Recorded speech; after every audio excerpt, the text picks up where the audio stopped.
Lu, dulur-dulur kita, wong Plemang. Untuk adik-adik aku, kawan-kawan aku yang hobi otomotif. Itu bagus, hobi otomotif. Tapi yang positif baik. Contohnya kumpul-kumpul, bakti sosial.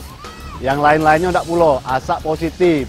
Tapi kalau yang untuk yang pecah angkat-angkat ban di tengah jalan, freestyle, terus yang buat-buat konten yang membahayakan diri sendiri, itu enggak usah lah. Bahaya nian. Kita nyampak dari sepeda sakit, naudzubillah.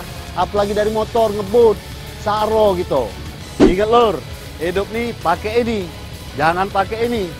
Salam Kelvin Madu.